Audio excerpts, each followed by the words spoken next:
And that almost as black faces became a familiar part of the television landscape, another arm of popular culture was experiencing something new. The music industry, used to importing black Americans, discovered a black British voice.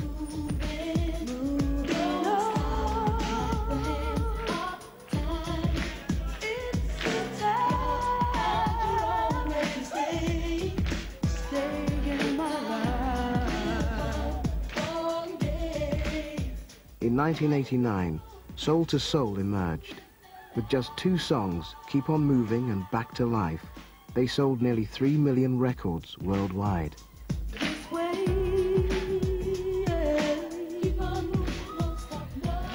To me, the moment of Soul to Soul was about saying to the population of black people in other parts of the world, particularly in America, that a black English culture was operating, that was convincing on its own terms. It was the first time that a sound had been born here, which was not that was not traceable back to a copy.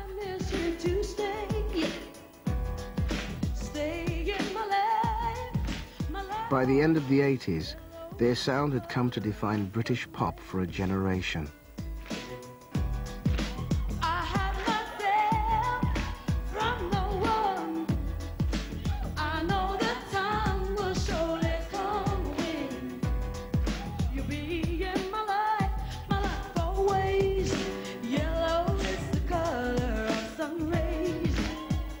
I think Soul to Soul's music is an eclectic mix of Euro come, colonial, because it really has the whole traces of European pop elements laced with, I think, the very essence of, like I would say, roots music, reggae background, etc., etc. So what we try to do is bring the whole lot in together, turning the whole ideology of being British really in our favor.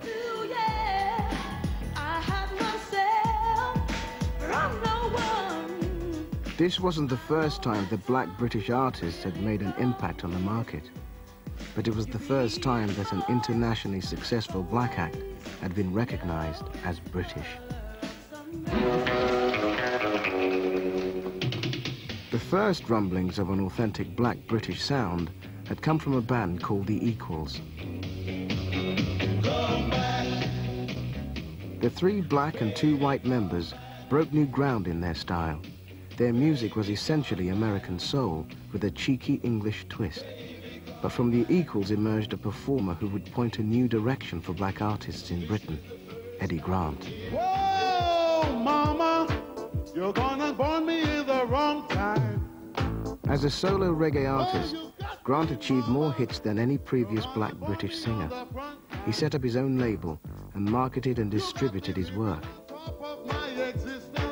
Oh, I appreciate my resistance. Oh, mama, mama, you got me living on the front line. It was his example that led indirectly to the first authentically black British pop sound.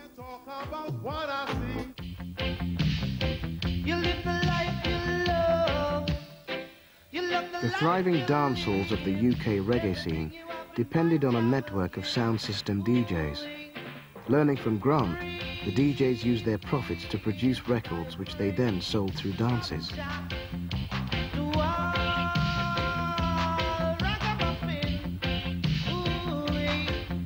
The DJs needed singers. In East London, they found dozens of young women singing in churches and talent contests. The music they invented would become known as lovers' rock. One of its stars was Carol Thompson. Strange, so strange that I am feeling this way again. There were pop songs set to light reggae music. And at that time, it was almost like a backlash against the roots side, the Bob Marley culture, Burning Spear. You had things like, do you remember the days of slavery? And then I'd come out with something like Hopelessly in Love. Hopelessly in love. Ooh, hopelessly in love. was very lightweight and very romantic, and it was essentially very British, as opposed to trying to sound Jamaican or from the Caribbean.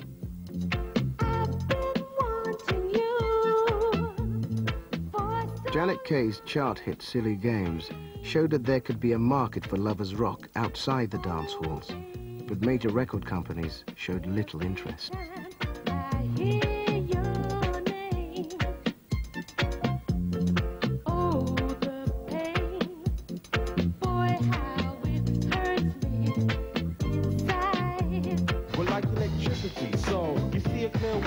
Though lovers rock faded into obscurity, it laid foundations for a generation of black British musicians.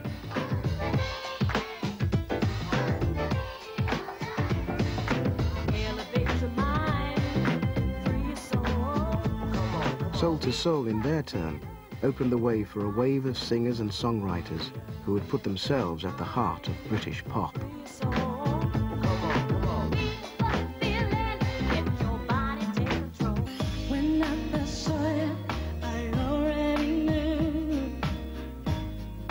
But even the most successful still have reservations about the nature of their success.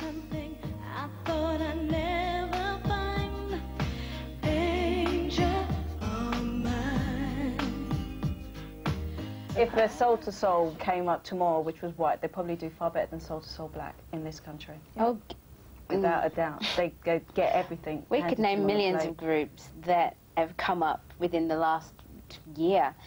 And you know you've seen a black group that's exactly the same and maybe even twice as talented. You know, at the end of the day, if you're a group and you've sold as many albums as the other group and you've had as many singles as the other group and the other group's on the front cover and you're not, you think the only difference is that we're black and they're white, and it's very frustrating.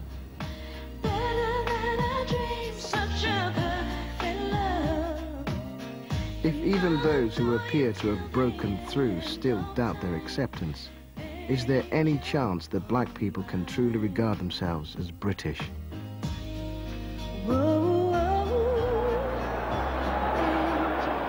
One answer lies here in the fiercely nationalistic arena of our national game. And it's Barnes. It's in! What a start for England and for John Barnes! This scene would have been unimaginable in the 40s for players like Charlie Williams, a football pro with Doncaster Rovers, long before he found fame as a comedian. I enjoyed my footballing days. Thought they were great. When I ran out, no matter whether there were 40 spectators or 30 or 4,000, they all went, "Oh, there's a darkie playing." And I used to wonder, I'm human. But it wasn't said in any malice, it was just amazement. Because in them days, there weren't many coloured footballers. Little did I realise that within 20 years they'd be dominated by coloured players. In the 1970s, the few black footballers who broke through into the professional game were far from welcome.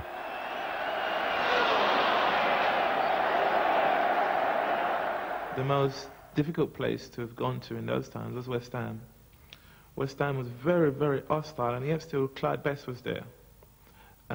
Very hostile. They spat at you because the way that you had to walk out the tunnel and the way their tunnel was set up, people was right above it, so you'd get spitting coming at you.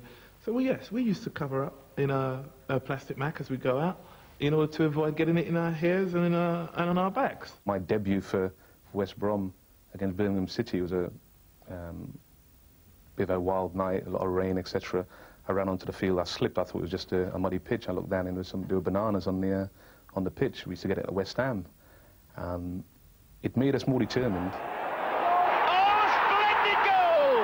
What a magnificent goal by Betson! For a while, football turned a blind eye, but by the end of the 70s, a flood of talented black players was making that impossible. Batson, along with Cyril Regis and Laurie Cunningham, formed the backbone of a rising West Bromwich Albion team. But as more black players appeared, the chorus of abuse grew louder. A lot of booing behind the Ipswich goal by Ipswich supporters. People just didn't want you out there. And as we was breaking new ground, you know, it made it important that we could actually cope at the time. And probably if we hadn't coped, there wouldn't be many others there now. Through the 1970s, the larger clubs who could buy the pick of the professionals ignored black players. Smaller clubs had little choice but to go with local talent, whatever its colour. But in 1979, from one such club emerged a young star who was to become the first non-white player to be picked for England.